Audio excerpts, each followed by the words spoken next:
केंद्र सरकार लगातार नशे को रोकने के लिए, ड्रग्स तस्करी को रोकने के लिए बड़े कदम उठा रही है, लेकिन पंजाब में ड्रग्स तस्करी के मामले लगातार बैक टू बैक सामने आ रहे हैं। और अब तो एक ऐसा मामला सामने आया है जो ये सवाल खड़े कर रहा है कि क्या वाकई में पंजाब सरकार या पंजाब पुलिस की ओर से जो दावे किए जाते हैं ड्रग्स तस्करी को रोकने के, वो सही हैं?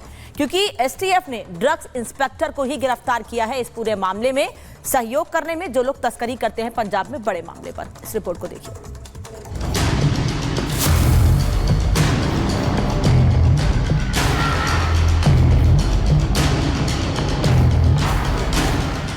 पंजाब की हवाओं में सवाए नशे को खत्म करने के लिए पुलिस एक्शन मोड में है। ड्रग्स और ड्रग तस्करों के खिलाफ ताबड़तोड़ कार्रवाई जारी है।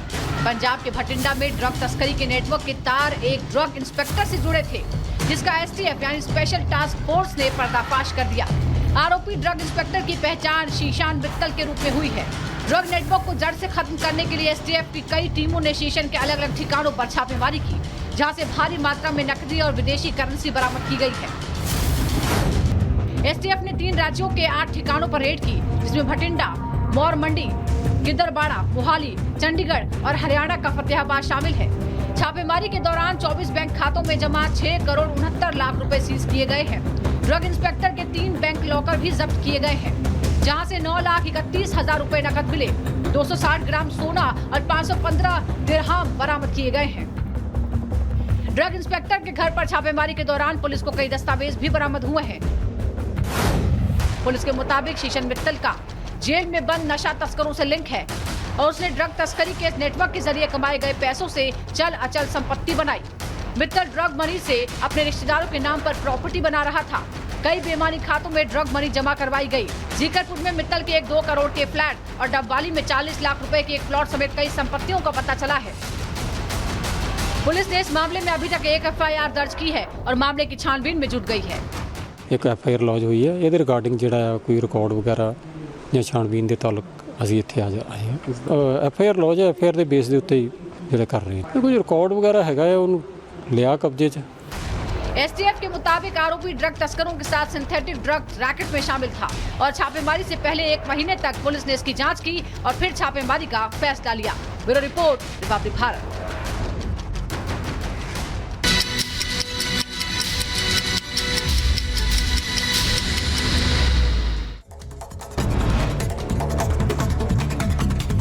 भारत और बांग्लादेश सीमा पर जुटे लोग हिंसा के बीच भारतीय सीमा में शरण लेने की कोशिश।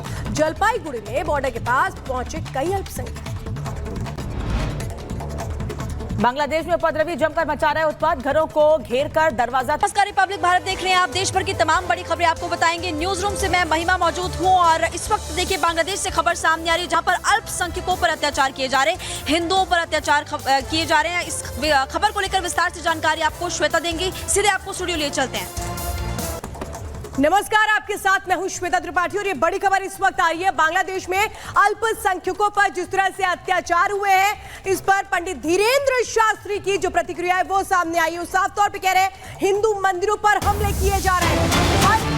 को लेकर के इस वक्त जो तस्वीरें बांग्लादेश में देखने को मिल रही हैं वो कैसे चिंताजनक है, ये भी कहा गया है। इसी के साथ क्योंकि जो लगातार हमले हो रहे हैं और इन हमलों को लेकर के ये जो एक प्रतिक्रिया है, बड़ी संख्या में बांग्लादेश से हिंदू भारत आ रहे हैं। भारत सरकार को धन्यवाद है। क्या कहा गया, सुनिए। लगातार सोशल मीडिया और टीवी पर देखती हुई जो खबरें और हिंदुओं के मंदिरों में जो बांग्लादेश में लगातार आक्रमण हो रहे हैं, आग लगाई जा रही है, मन बहुत दुखित है हमारा, मन बहुत अप्रसन्न है हमारा। परंतु भारत सरकार ने एक कदम उठाया, बहुत संख्या में हिंदू भारत आना प्रारंभ हो गए। इसके लिए बहुत धन्यवाद। बांग्लादेश के हिंदू तो भारत में आकर के शरण ले लेंगे, पर कल यही मुद्दा, यही स्थिति परिस्थिति भारत में उठेगी तो भारत का हिंदू कहाँ जाएगा? हिंद महासागर या अटलांटिका या फिर हिमालय जाएगा? लोग हमसे कहते थे कि आप हिंदू मुसलमान करते, और सच ये है कि हम हिंदू मुसलमान नहीं करते। हमने समय से पहले भारत के हिंदुओं को जगाने की कोशिश की तो आपने हमारा विरोध किया।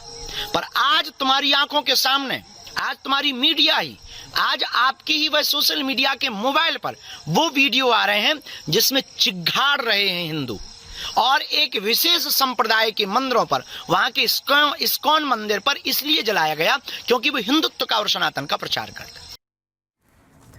तो पंडित धीरेन्द्र शास्त्री ये सवाल पूछ रहे हैं कि बांग्लादेश में जो कुछ हुआ, भारत सरकार ने कदम उठाया, सराहनीय है, लेकिन अगर देश के हिंदुओं के साथ ऐसा होगा तो देश के हिंदू कहाँ जाएंगे। लेकिन बांग्लादेश में जो कुछ हो रहा है, सोशल मीडिया से लेकर हर जगह उस पर सवाल खड़े किए जा रहे हैं कि बांग्लादेश हिंसा की आग में जल रहा है और उस आग में सिर्फ और सिर्फ हिंदू ही क्यों टारगेट किए जा रहे हैं। क्या नई सरकार, जो अंतरिम सरकार बनी है, क्या हिंदुओं पर हो रहे हमले, उनके खिलाफ हो रही हिंसा को रोक पाएगी? इस रिपोर्ट को देखिए।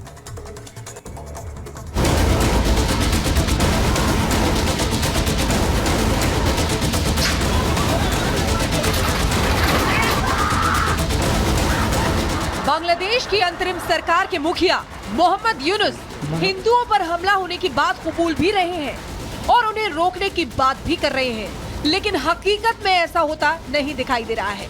जब से पूरा घटनाक्रम शुरू हुआ है, निशाना हिंदू ही है जो कट्टरपंथी और विद्रोहियों की नफरत का शिकार हो रहे हैं।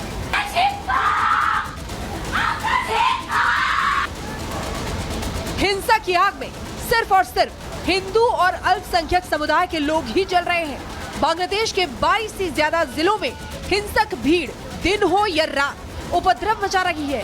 देखिए कैसे एक महिला अपने घर में डरी और सहमी है और बाहर सैकड़ों की संख्या में उपद्रवियों की मौजूदगी है।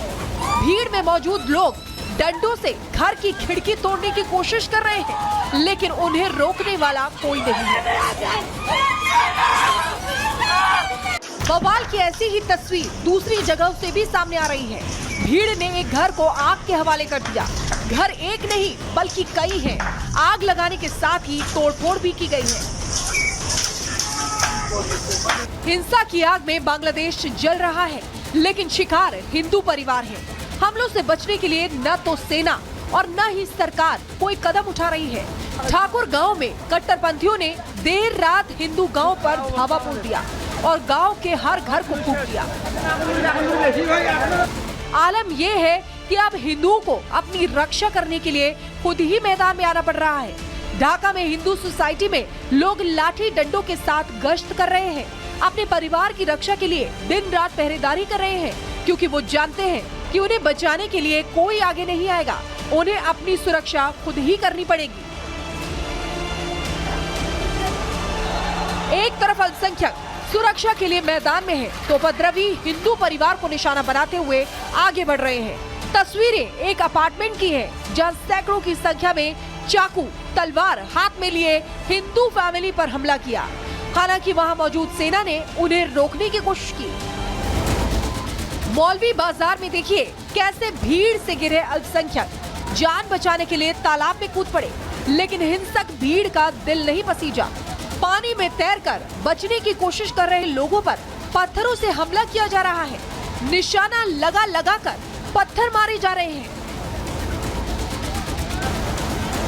बांग्लादेश में लोकतंत्र